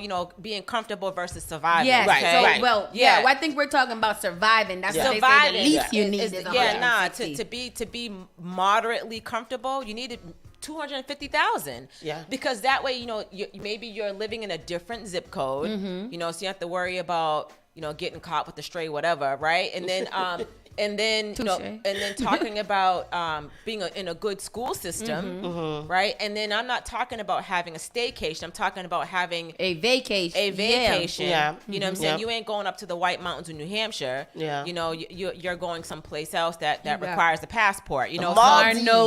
Car note, after school activities, but that's what I'm saying. $250,000, and especially if you want to eat, eat healthy and eat right. I'm not saying that you gotta go crazy on food stuff, but people go, oh yeah, but all that organic food costs a lot. So does the medical bills. They do. So you gotta pick. That's true too. That's true too. So you gotta pick. So yes, $1 million is no money. Now, no disrespect to anyone out there, but I'm just letting you know that you're gonna need more than you're gonna need about $2 million. And if nobody has started, if no one has started by 30, 35 years old, you are on track to retire at age 60, 67, if not 70, which they changed their whole, they changed the whole retirement. Yeah, they changed it because it was like 60 to like 65 or 67 now. But now it's way beyond that. Listen up, America, okay? Things are changing. Y'all better dial it in. I am telling you. In the year 2033, Social Security, that's 10 years from now. Yeah. All of us are gonna be here 10 years from now. I feel sorry for you. Especially if y'all ain't investing no money. Yeah. If y'all ain't investing your money, you're gonna be doomed. They're like, we in high school though. But it's so sad that that's the things that they almost have to start thinking about is retirement because college is literally like by the time you blink your eye, you're out. First of all, it's not sex. Is it sexy talking about woohoo? I'm gonna be done at 65. 65. That's why you want to wait that away? Yeah. Why you want to wait that long? At 65, I'm trying to be naked on somebody's beach. But my thing is that you don't. Nobody don't want to see you naked on somebody's beach. Yes, they do, and be sexy grandma. Someone told me that there's a. Did I hear that right? That there's a nude beach in Massachusetts. There is. Where's that? On the Cape. On the Cape, yeah. You can go down there and get all sexy with yourself. First of all, so who's going to be nude in the Cape getting their feet all cut up by that rocky beach? Say the words. Say the words, Michelle. You trip and fall and catch yourself. Ask the real questions out here. Y'all better have some life insurance, some disability insurance. I'm glad that you got right into there, too, because I feel like that life insurance conversation is not spoken about enough in the Black communities. Because we almost feel like if I get life insurance, and thank God for Michelle, about 5 or 6, maybe damn near 7 years ago, I don't know how long ago, but she was the one who got me into life insurance, and they take it out of my bill every time I see it, and I make sure I got my insurance. But why are we still having a problem with Black people, Black and brown people especially, not getting life insurance? A lot of it is cultural too, especially in the West Indian community. Whether it's I don't want my husband them trying to kill me off. You know what I'm saying? Exactly. So you got that part, right? Or you have the other part that people just don't believe in it. And then there's a lot of people got pie in the sky. They just think that I'm not gonna die.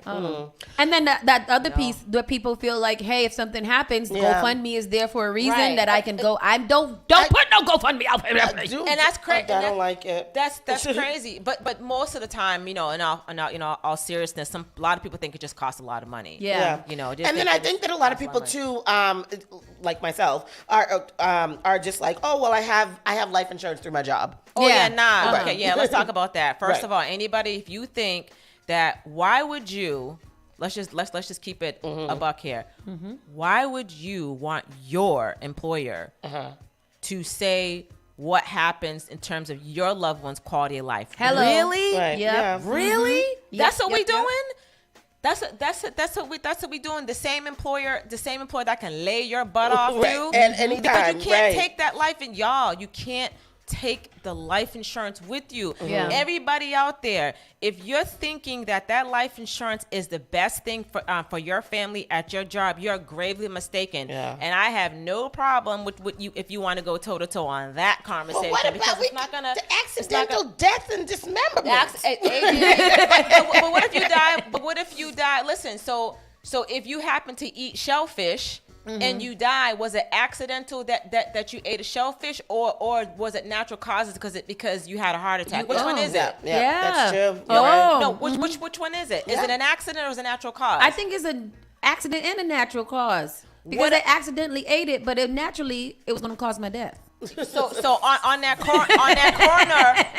coroner report, what's it going to go down? It's going to go down. It's going to go down as a heart attack. Yeah, that's natural. They're not cutting that check because the accident has to be what they stipulate. So you have to be driving down on 93 at 6 o'clock. You got to, and a truck had to hit you, but it had to be an 18-wheeler truck, not a box truck. And the dismemberment part is that you had to lose your pinky finger or your pinky toe in order for that to happen. That's crazy. That's how y'all. That's how that works. That's why it's so cheap. Because the likelihood. So imagine if 1 million people got accidental death and they were just paying $2 for that. That's There's nothing. $2 million. If something happens to me, I get nothing. The family's not cutting a check. I see it happen all the time. So you have to have stuff outside your employer. Because not to mention, any one of y'all who got life insurance through your job, where's your policy? Where's your policy? Yeah, absolutely. Yeah, right? Absolutely right. When you get auto insurance, you see your policy, right? When you get homeowners insurance, you see your declaration that tells you got bodily injury and comprehensive and all that type of stuff. They either email it to you or send it to you. But your job, don't never say they put it in a big ass book that about this size and be like, here you go. And then that book just tells you that you have it and how it works. It's not the policy. So you're not the owner. You're covered. So who's the owner of that policy? So are you saying that don't bother doing that? Just get yourself an outside policy? I'm not saying that. What I'm saying is that don't rely on that. And not to mention, if you happen to be away on vacation and you die because you fall off a boat and get your leg chopped off. You're over somewhere and you went diving and you lost air out of your oxygen tank or whatever. Your employer's not cutting that check. Why? Because you weren't at your place of business when that happened. I'm dealing with that with a client with that now. We recently had that experience. We went to Uber Soca Cruise, and in St. Martin, a young man jumped off of a dock trying to get on a boat, and it cut his foot off. So then 2 days later, we saw a GoFundMe because his insurance would not cover the fact that he got his foot cut off and he needed to be flown into the Americas to try to fix something. Yeah, no, that's what I'm saying. You have to get stuff.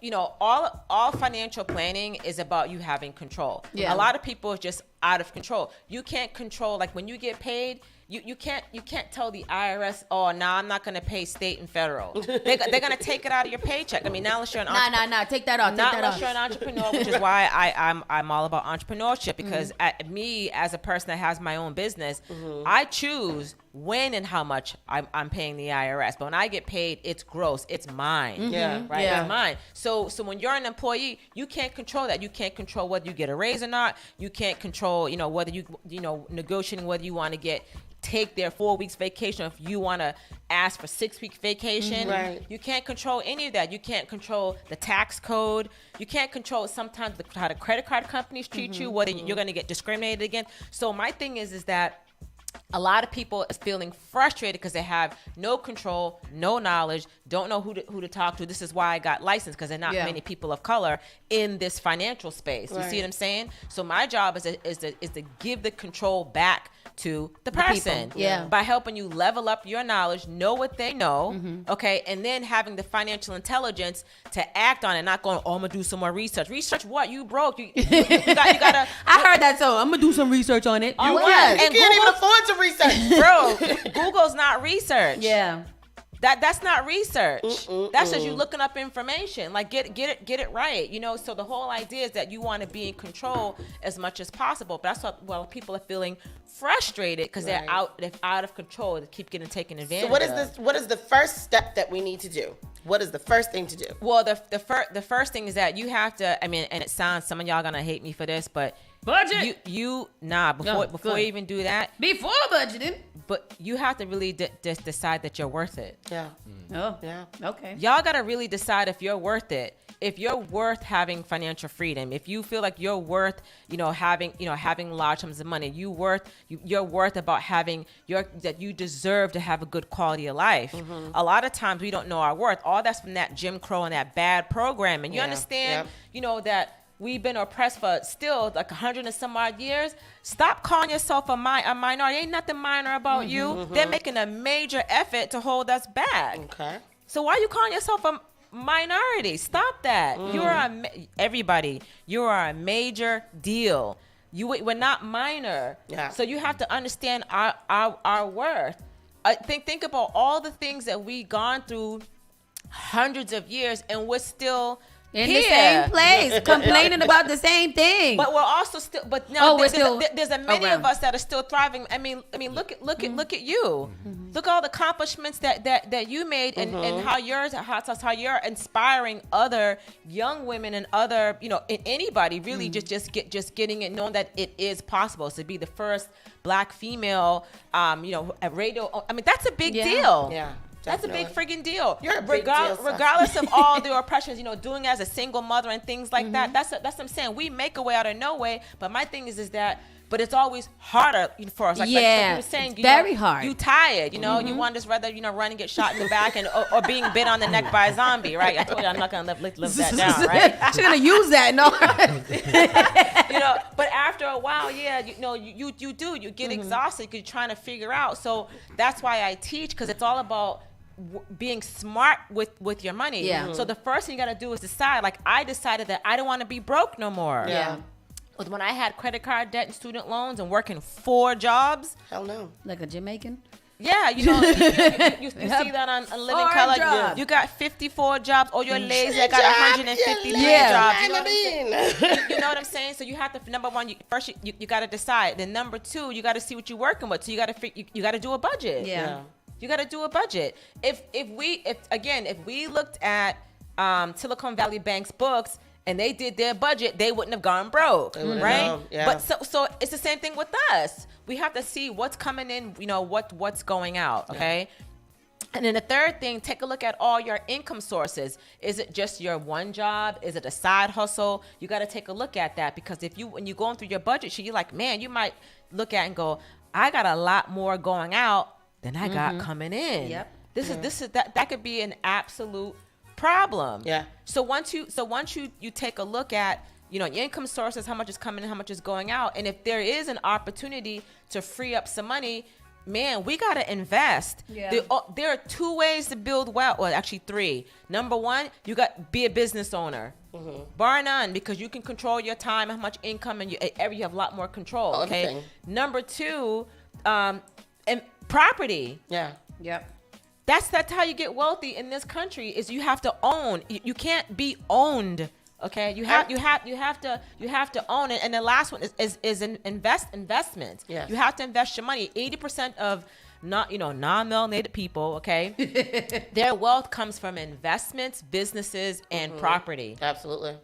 I remember one of the things that stuck out for me when I first met you years ago was you said that life insurance is one of the first steps to generational wealth. It is, because where can you go and cut a check for between $25 a month? Because you can get insurance as little as $25 a month. Now, you may not have a lot of coverage, but some coverage is better than no coverage. Absolutely. You know what I'm saying? That you pay $25 a month up to maybe $200 a month, and your family can get a check for $50,000 or $2 million. Yeah. Some people don't even do that. I mean, what some of our grandparents don't even have They that sure kind don't. of They sure don't. have that kind of asset. And there's nothing to generationally wealthanize Right. That's how the rest of the generations. That's how the Jewish people rebuilt themselves after the Nazis tried to wipe them out. They did it with life insurance. Because again, their perspective was, this is like free money. Yeah. Now, I might not be able to enjoy it, but it's the right thing to do for my family. And so they took it out. So they said everybody everybody have it. It was non-negotiable. Babies, everybody had it. Yeah. So imagine if you got a 4-member household, okay, one person passes away and you give that person gets $500,000. Wow. Yeah. What can you do with $500,000? You can Free money. reinvest it. Reinvest it. Buy some property. Buy some property. You know what I'm saying? You got options, right? Yeah. You got options. And that money, is tax-free. Love it. Living here in Massachusetts, that's tax-free money. I do want to stop you there, only because I do want to bring you back to have a further in-depth conversation about life insurance and health insurance and stuff like that. We don't have enough time today, but I think that conversation needs to be had more often because just you breaking it down like that, I know a lot of eyes perked up, a lot of ears started to listen a little bit more, because this is literally how you create generational wealth. It is. It is the easiest, probably the easiest. Yeah. At $50 a month, probably. That's what I pay. I don't even think I pay $55. I think I pay $45 or something like that. That's what I'm saying. A It's month. cheap. Yeah, it's cheap. And especially if you get it at these guys' age, when you get it young, just lock yourself in, especially for Black people when we're predispositioned for high blood pressure, diabetes, lupus, sickle cell anemia. You better get it or else you're going to be denied. Yeah. I again, this conversation will be had here on Spark FM, Saucy and Friends in the Morning with Michelle, because again, I do get nervous when I see. I know, right? I do get upset when I see, and I know that a lot of people have not had the education and the knowledge to know these things, but when I see someone pass and automatically right after their passing is like, we've started a GoFundMe, or we started it. Yeah, like what? Y'all got to be prepared. Facts. Right. To have no assets and have no life insurance. That's a bad hit. Yeah, that's an absolute bad hit. Michelle, but let's stop there. Let's put a pin in it right there. Ping. When you gonna be back? When you gonna come back to Boston? I am. Where are you now? Schedule. I'm okay. So y'all was talking about DeSantis. That's where I'm at. Oh, really? You don't live here. How's that going? I'm back and forth. Yeah. Oh, okay. I'm back and forth. How is that? Have you guys really felt the effects? No. Yeah. Oh, see, that's what I was thinking too. No, that's what they're talking about. And first of all, just to play devil's advocate, because sometimes I like to do that. Listen, first of all, you want to be banning stuff about our history. Yeah. Not to mention, but y'all lied about our history. Exactly. So, and the other part of it too is, I'm cool with you not wanting to talk about it, because I think that it should be said in my household. I want my kids to be able to hear it coming from us. Yes. Yeah. Yep. Coming from us. So I don't know what these books are that you want to ban, because you can't ban all watered books down because version. No facts. Because there are plenty of people, great pages on Instagram and things like that about Black culture that have all the books that we should be reading. Anyway that aren't taught in school, even aren't taught in at all black colleges. Yep. That's very important that you say that, because I don't think there was enough Black history being taught at all, period, in the school system. So you shutting it down sucks. But at the same time, y'all probably wasn't doing nothing with the books anyway. Yeah. Sitting on the shelves. Anyway, so because who's so people are like, oh yeah, but even if it's a Black teacher teaching it, but the Black teachers are called mom and dad. Those are the first teachers. Say and that. Grandparents, right? So Say that. so I'm good. So I'm not gonna feel no type of way about that, So, and Florida got good weather. Let me stop. But Florida does. Florida is crazy though. It's beautiful. My friend keeps texting me. She goes, "Girl, how come I keep hearing about these alligators ripping people's arms off and snatching dogs?" I was like, "Girl, bye. That's not everywhere in Florida. That's near the bayou. Stop going to the alligator exactly. So she was telling me, what are you leaving the bar and going behind into the pond for at night? That's crazy. She said some alligator grabbed some elderly woman, little old lady, but listen, 85-year-old. But listen to this. But listen where the alligator was at an assisted living facility. I said that's a setup. Somebody's parent was like, "Listen, I ain't got time for them, to be getting to 90 years old. I want that insurance. I got money. the insurance. I want that. Let's just let Allie the alligator inside this pond right here. And open the gate. They all sleeping. Take the dog for a walk down by the pond early in the morning. That you got Mabel walking in a walker past the pond, and and you got a big old app like that. That's a setup. Somebody, listen. They need to contact someone's kids. Y'all are wrong for doing that to y'all grandparents. Y'all are under arrest for setting this little old lady doing that up. for great grandma Mabel. Imagine if they investigated that and I'm serious. Just adding alligators to the pond is to kill them off real quick to get that money. That's madness. I mean, you are right. It's a setup. I said that don't make no sense. Mabel over there feeding her, taking her dog out for a walk. And you can't run. And who gave her a dog?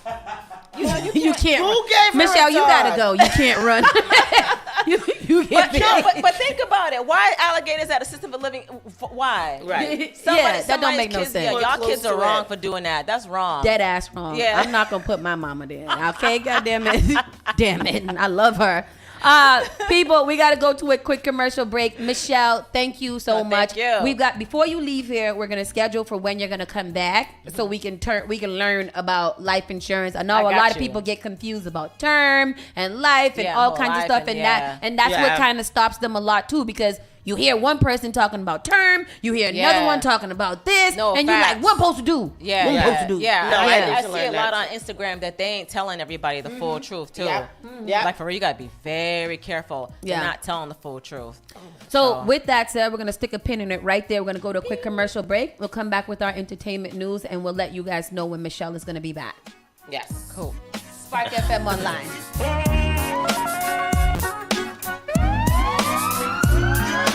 You're listening to Saucy and Friends in the morning with Miss Hot Sauce, Miss Tony, and Rockstone Triz.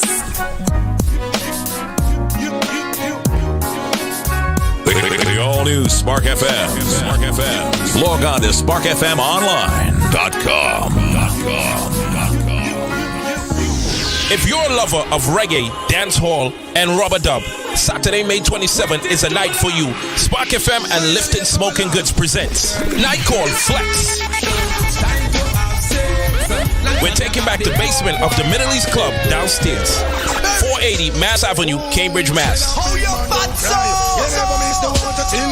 Soundtrack provided by DJ Slick Vic, Mad Sound International.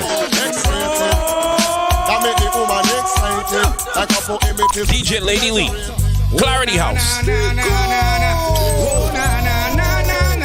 What we said, that night is all about mesh marina, fishnet, pum shorts. Ladies, come out and flex. Tickets are only $25. Go to eventbrite.com. Doors open at 9 p.m. until 1. I'm telling you, Saturday, May 27th, get ready. It's a night called Flex. Brought to you by Spark FM and Lifted Smoking Goods. And stop banging on the damn furnace. You hear me now? This is the last time.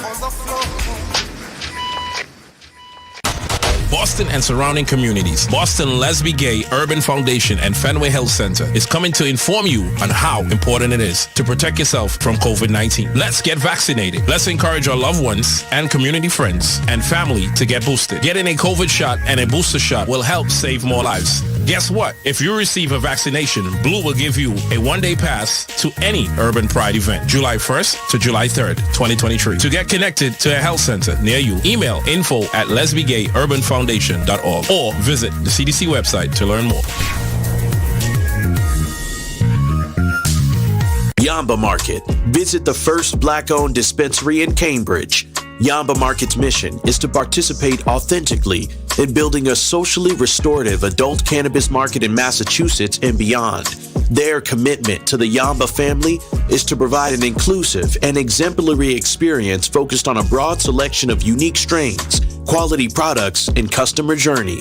Open from 11 a.m. to 11 p.m. every day. 580 Mass Avenue, Central Square, Cambridge, Massachusetts. Registration at yambamarket.com. Finally Home is a must-read, step-by-step guide that will equip any first-time homebuyer with the knowledge they need to confidently make informed decisions. This book provides answers in simple and clear terms to most, if not all, of the questions you may have about credit, home ownership, and generational wealth. Finally Home equips the reader with the confidence to be engaged with the home buying process without feeling vulnerable or exploited. Taylor Made Real Estate Easy is not just a catchy hashtag. It is real estate agent and radio personality Taylor Andre's goal. A goal to simplify one of the most challenging processes you will go through as an adult. A goal to educate you properly on credit and teach you the strategies to finding the home of your dream. It is not just a good book or an easy read. It is the secret to a seamless home buying experience.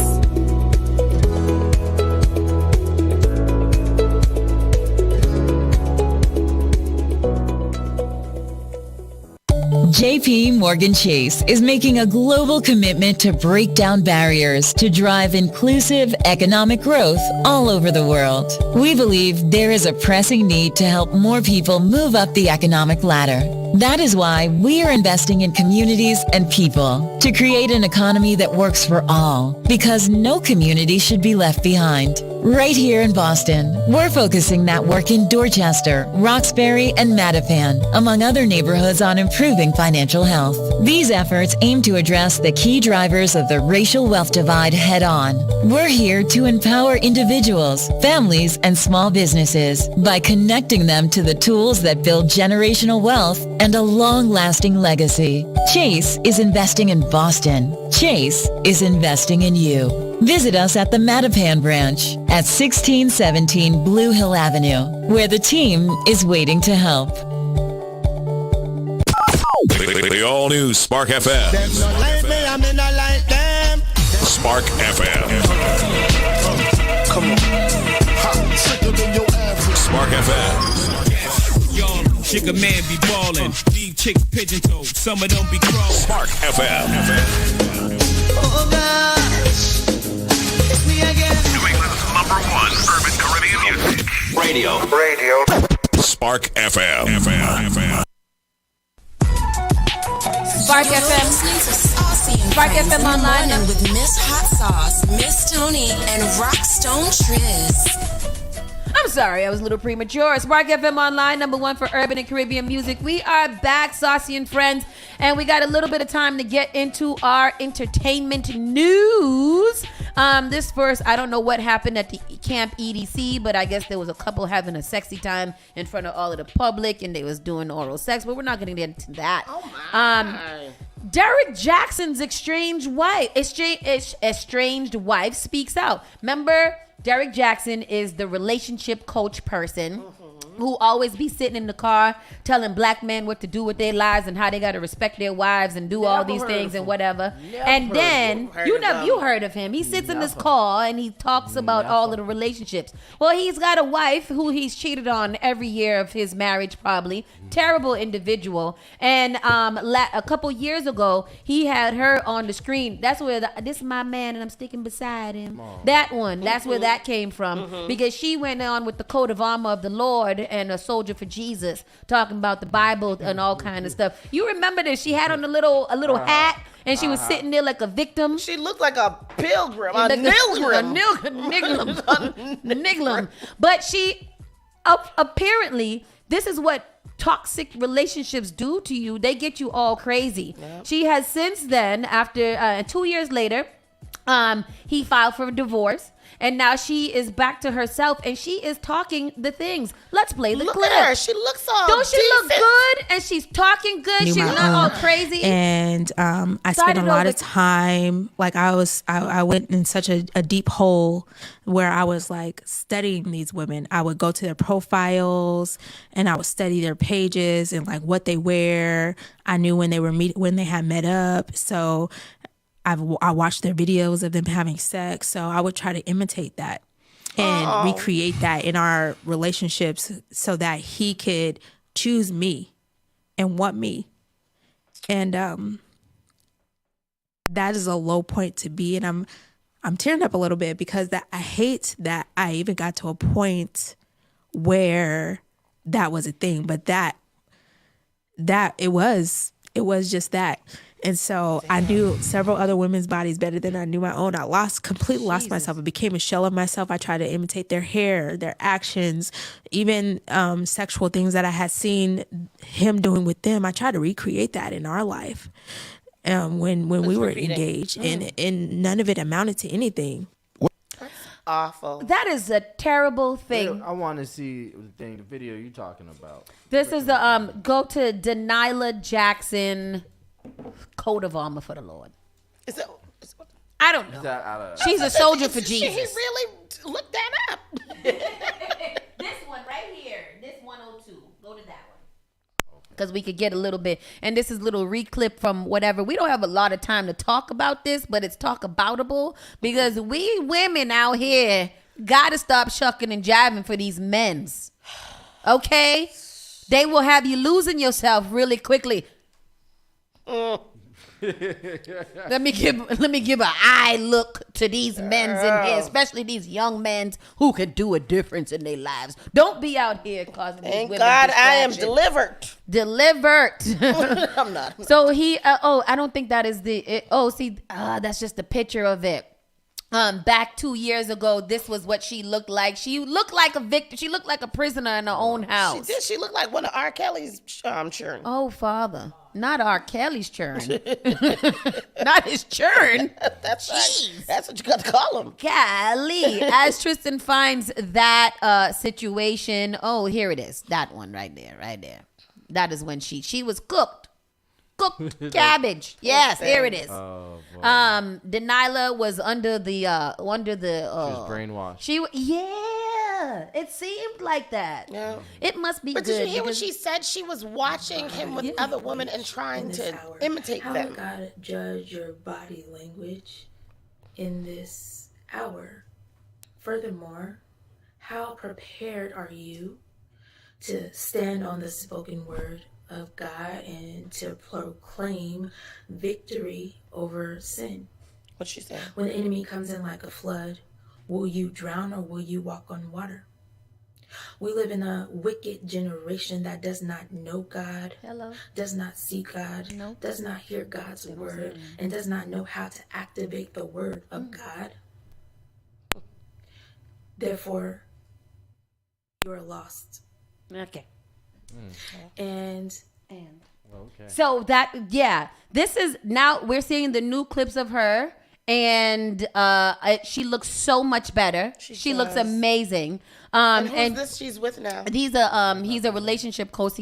He has a podcast called My Future Wife or something like that. But look at her page. She's looking so good. Good for her. Oh no, well right there she looked tapped. Oh, she has fashion shows for herself sometimes. Good for her. This is when she was being crazy. No, that's not good for her. It's not good for her. That's so but I'm glad that she snapped out of it and maybe she's getting the healing and the help that she needs because I thought that Denilah was a nice girl. And that devil of a man. Oh. Sorry. Oh, she's a warrior. Yes. Oh, she's a warrior. Yeah. What's your problem? That's what she's a warrior of God. It says it there. She says it there. Amen. She's a warrior. Kingdom warrior. Warrior. Odell Beckham Jr. won't face charges after prosecutors conclude that I don't know, what did Odell Beckham do? Remember he was on the plane and he was sleeping and then they woke him up for I'm some not reading that foolishness. story because that's foolishness and that's racism. And then they wanted to blame him because the people was harassing I can't believe him. they actually followed up on it. Yeah, that's crazy. That should have been dismissed and he should have been suing those people for waking him out of his big sleep with a first class ticket in his little booth. That ain't right. Kanye West is sued by The Gap for $2 million. Leave Kanye alone. Leave Kanye Kanye is being quiet with his little weird ass wife. That's all they want to do. When that song we said, when did you get subbed, you're gonna leave the ask for a white girl. Yeah. And then now he's dating the whitest white girl. All of the white girls. No, but at least Kim Kardashian was white. Less white than this one. Less white than this one. And the ones that he's had after her has been a combination of white and less white. Well, all the ones that he has after Kim Kardashian have been Kim Kardashians. Yeah, Kim Kardashian. This one is just different. The Gap, and now things are getting nasty in the form of $2 million, according to new legal documents obtained by TMZ. Gap wants Kanye to foot the bill for any damages that might occur in a lawsuit it's facing because Gap feels Ye and his company are responsible for putting them in this mess. As for that mess, Gap is being sued by Art City Center, a company that says it owns a building in downtown LA that was leased to Gap as a storefront for Kanye Yeezy clothing line. Oh. Art City Center says the building underwent a ton of unimproved alterations when Gap was hawking the Yeezy collab in 21 and 22, and the company is suing Gap over the cost to restore the premises, so Gap is essentially trying to pass the buck to Kanye. In the suit, Gap said it wasn't me. Gap says its contract with Kanye called for Gap to not be held liable for any claims like this that might be brought against him. Gap is going after Kanye for more than $2 million, which includes the amount the company thinks it's about to get dinged for over the Yeezy store, plus a little extra for Gap's attorneys, fees, and course. Gap, I blame the Gap. Y'all knew what was happening to Yeezy prior to you guys enter into a deal with Yeezy, and you knew that he was absolutely unhinged. So now that Kanye has shown y'all that he's unhinged, now you're like, oh, it ain't my fault. No, you knew what you was doing.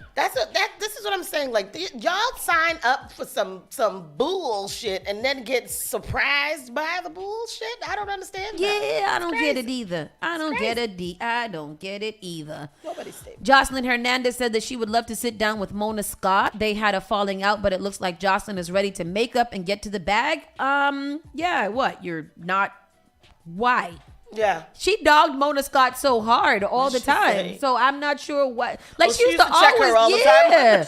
It's Mona Scott. It's Mona Scott. Mona. Yeah. And now she know Mona got that bag. She do. Mona got the bag. She's got the longest running trashy ass reality show franchise ever. Yeah. I watch it. All I'm not mad. Yeah. Good Burger 2 was trending, and it was because of Kel's makeup. They said that he looks like somebody's auntie that finally put down the pipe. He do though. They said the man looked like he's casket ready. But the majority of people feel like they should just He look like a monkey. He looks like somebody's auntie. I know somebody's auntie that is that same person. Her name is Auntie Sheila. I don't know why they did that. Oh my God. Why you say her name? I know somebody's auntie. And she's a nice looking woman. Kel is not a nice looking woman, but Auntie Sheila is. They said he looked like what Jada Pinkett and set it off. He looked like He do. He looks just like Jada Pinkett. Look like Frankie. That's her name. Yes, he does. Absolutely. Steph Curry's new bourbon is coming out soon. Yeah. It sounded like Jada Pinkett, so we're about to set it off. Set it off. Got it. Peep the whales. But that's dope, though. That's dope. Do we want? Go ahead. Ask the question. Do we want a good burger too? No, we don't. We don't. We absolutely don't want. I especially don't want a good burger too with these old ass men being corny. But it's a good introduction for the kids into the kids get for a little the youths. nostalgia. The kids could just watch the old one. We could watch it with the kids and be like, nah. Because you know what happens with you old people? Y'all watch the remakes talking about the kids could get back to our youth, and y'all end up hating it and ruin it for the children. So they're gonna see this and they'll be like, "Why's my daddy on the screen looking corny?" At least they're in it. At least this is a remake. Are y'all even remotely interested in seeing Good Burger? They ain't seeing that. This isn't. I don't think this is for like them. This is for us. This is for us. But we didn't ask for that. Right. We are too old at this point to be looking forward to a good burger. This is for us. This is for you to bring CK there. CK really is for you to watch. Listen, CK would be throwing things in the theater, okay? Yeah. He'd be running up and down like, ooh, good burger. You know, like... Welcome to Good Or Burger. he'll be like, Mommy, can we go get a burger instead of watching the TV? Is the burgers there? When is the burgers Mommy, I thought out? you said there was going to be burgers here. No, boy, no. Watch the movie. It's in the movie. A little hot dog seat. Anyhow, and then that's it. There's who treated you better, the drug dealer or the hardworking man? Ooh. We're going to talk about that later because I heard all you black women out there like the thugs and the bad boys. That's what I heard. Mm-hmm. So who treated you better? The thug and the bad boy or the good working man? I've never dated a thug. Are you sure? Look at you. Look. Are you calculating in your head? Wait, what was he at? I'm spinning the mental Rolodex. I feel like you have. I don't think I have. I've never dated a thug. No, you haven't dated a thug. No. We've had friends who are the thugs. No? You have no thug friends? You ever dated a thug, Tristan? What? A thug woman. No. Yeah, because you seem like you would date some tough ass bitches. What? Me? Why would you say that? Grab you by the elbow. Exactly. I don't want no aggressive woman. Who wants an aggressive woman? I was raised by aggressive women. Exactly. I don't want them. That's why I feel like that might be something you're attracted Somebody to. who's going to yell at you often. Oh no. I am traumatized by aggressive women. Yeah. I am. Okay. As for me, I'm a soft woman. I'm living my soft life right now. So that's what I'm gonna do. What? Who treated you better, the thug or the? I never dated a thug either. I think you dated a pimp. So I mean, touche. And that's funny. Update about the pimp. It was funny because my friend just got released and he knew old Pimpatong in jail. And he's like, yo, the pimp, you know, he was really about you. Like he talked about you. He was like, no, is this one of your girls? He was like, nah, she's different. Because I wasn't gonna be on the track. I was gonna be the bottom bitch. Because he treated you nice. Yes, he did. See, well there it is. That's the answer to the question. He set me up for entrepreneurship. Look at that. Now I can manage the. Let me say. Anyways, we gotta go, people. We gotta go. Join us tomorrow. Spark FM Online, #1 for urban and Caribbean music.